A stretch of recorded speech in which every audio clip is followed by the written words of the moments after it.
United States and China are the world's largest economies. The two countries are also in a kind of Cold War by competing for global influence. But this constant effort on who is the best dominator in the global economy might be somewhat of a threat to the United States. The reason for this might be because of China's continuous effort to spy on their competition. For years now, China has most likely attempted to create multiple spy machines to gather information from the US in an effort to be ahead of the game. And these spy machines are as simple as a single app that almost a third of Americans have downloaded on their phones. But has China really managed to succeed in such spy attempts, or has the United States shut them down each and every time? The US and China trade war began when President Donald Trump imposed tariffs on Chinese imports starting on the 6th of July 2019. This was an attempt to force China into making major changes in its economic policies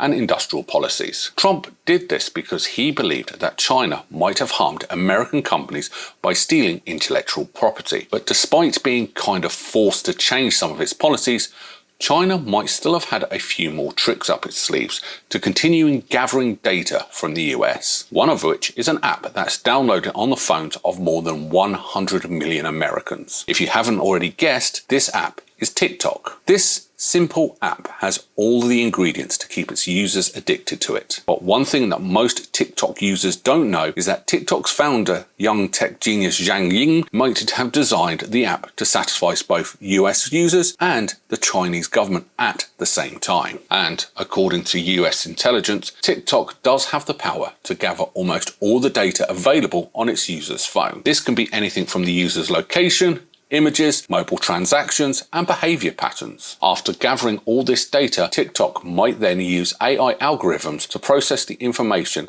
and most likely use it to their advantage. But you might be wondering, why spy on all those people when the majority of TikTok users are teenagers? What kind of data can American teenagers provide for the Chinese government? The answer is, even though TikTok does probably gather all its users' data, its aim isn't American teens. It's not even adults that aim to waste a couple of hours on the app for fun. Their main aim is business. Remember, China and the US are in a sort of Cold War with each other. All began with the imposed tariffs on Chinese importing and trading. Although the biggest chunk of users on TikTok are teens, the app still gets downloaded by business devices. Logically, trading is only made possible by businesses that produce the products and transport these products to China. So, to be one step ahead of the game, China might be spying on business devices by simply getting Americans to download and watch reels on TikTok. However, the situation is a bit more complex than this. This is because none of this is proven to be true, not even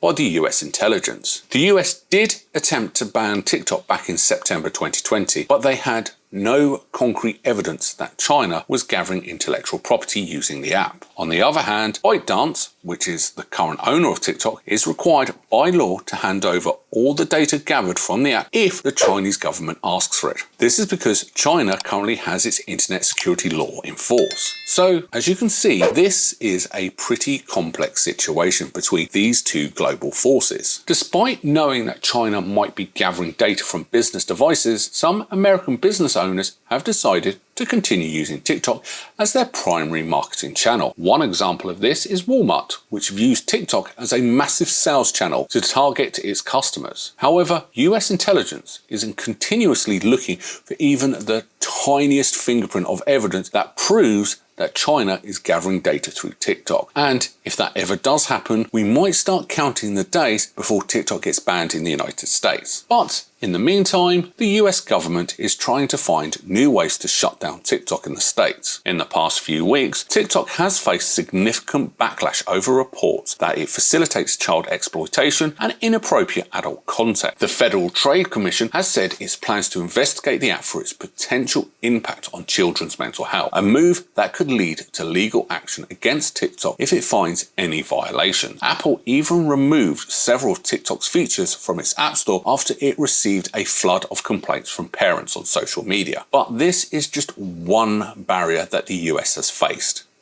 Before TikTok could be as half as popular as it is today, China was most likely using Huawei to gather intellectual property from the US. Huawei is a major manufacturer of the smartphones globally. It has been rapidly expanding into other consumer electronics devices such as laptops and smartwatches over the past few years, with innovations such as foldable phones and 5G connectivity features. In May 2019, United States President Donald Trump banned all Huawei products from its government networks. The White House said that Huawei and 70 affiliates of the company were being added to a list of entities that pose a security threat. It also accused Huawei of stealing trade secrets, obstructing justice, and threatening US national security. The ban, which was first reported by the Wall Street Journal, affected both new and existing contracts with the Chinese telecommunications giant. This unexpected ban came as Washington stepped up its campaign against China's tech dominance. Huawei, on the other hand, has denied these charges, but it's already facing several lawsuits in the US, including one filed by Qualcomm that accuses it of stealing trade secrets and patent infringement. The Huawei ban is a serious blow to the Chinese government, which has been working to become a global technology leader for years. The ban led to the inability of Huawei to work with companies such as Google, Intel and Qualcomm, among many others. This will make it harder for Huawei to develop its products in the future, and it may have to switch to open source software instead of relying on proprietary systems like Android. 1 year later, the Commerce Department ordered ZTE, which is another Chinese phone maker, not to buy parts from the US vendors because it had violated sanctions against North Korea. ZTE complied with these restrictions, but still ended up shutting down most of its businesses due to a lack of supply chain access. Huawei has also been barred from buying chipsets from US companies like Qualcomm or Intel since 2012. But now that ban has no longer been set. It's hard to see how Huawei will be able to continue developing its own mobile processors without assistance from American vendors like Qualcomm or ARM Holdings, which licenses its designs. But Huawei wasn't the only failed attempt for China to collect its competitors' data. Back in the mid to late 2000s, a Chinese spy machine was built to vacuum up vast amounts of data about US government officials and military personnel. According to US officials familiar with intelligence reports on China's cyber espionage efforts, this spy machine collapsed. The massive Chinese surveillance program, known as Fatal Mistakes, was designed to allow Beijing to collect information about a broad array of Americans, including everything from medical records and credit card purchases to parking violations, according to the officials. Although little is known about Fatal Mistakes, experts said it was part of a larger effort by China's military to build a sprawling cyber infrastructure capable of detecting US intelligence operations in cyberspace and disrupting them if necessary. A major goal of this effort is to be able to identify and track individuals who pose a risk to China's national security and other interests. This includes those working at sensitive facilities such as nuclear power plants or telecommunications. But if China was only to collect data, then there would be no point in it. So why have they continuously attempted to gather intellectual property from the US? Well, one reason for this is that China has been trying to reduce its reliance on foreign technology and develop its own technological capabilities. The government wants the country to become a global leader in AI, big data, and other technologies that will define the future of the economy. It has also introduced policies to support these industries, such as tax breaks and subsidies for research and development. This push is reflected in the number of patents being filed each year by Chinese companies. The second reason is to maintain its ability to manufacture goods at a much lower cost than elsewhere in the world. China's low-cost manufacturing has been a boon for US consumers who have long benefited from cheap goods made in China and elsewhere in Asia. But it has also hurt US workers displaced by foreign competition and eroded the country's industrial base as companies move production abroad to take advantage of lower labour costs.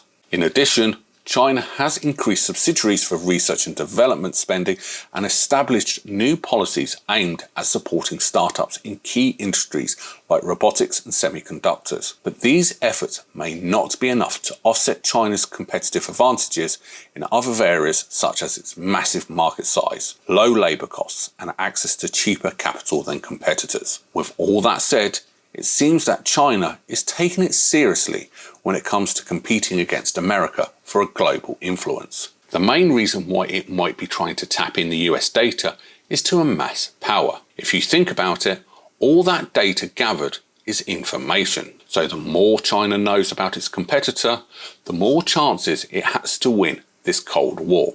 The country's blatant disregard for US intellectual property rights might even pose a threat to America's position as a technological leader. However, the US still has the world's most powerful supercomputers, but China may soon take the lead in one category: mass surveillance.